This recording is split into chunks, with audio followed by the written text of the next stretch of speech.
Var gördünüz. Sonunda şorbamızı indi blenderdən şey eləyəcəyik. Pişirimiz burada olsun.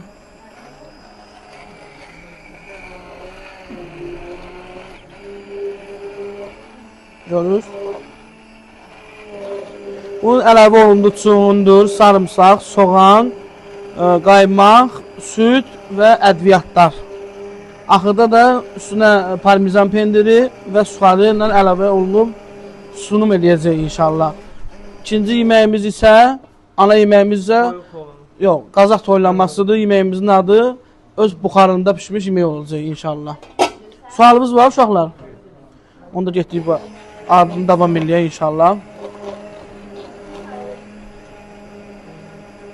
Gördünüz, rəngi nə qəşəng alındı. Baba. Hə, indi inşallah bu rəngi tam açılacaq biraz da pişdikdən sonra. İnşallah bu yeməyimizin adı nədir? Yeməyimizin adı nədir? Bu yeməyimizin adı nədir uşaqlar? Maşallah. Razı qaldınız dərsimizdən? Maşallah. Tam kıvama gələndə indi baxacağıq. Tam kıvamdadır, baxın. Baxın, rəngi öz sözünü deyir.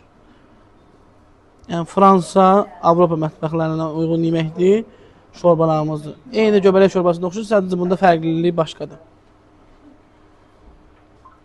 Şu. Əla. Hazırdır yeməyimiz.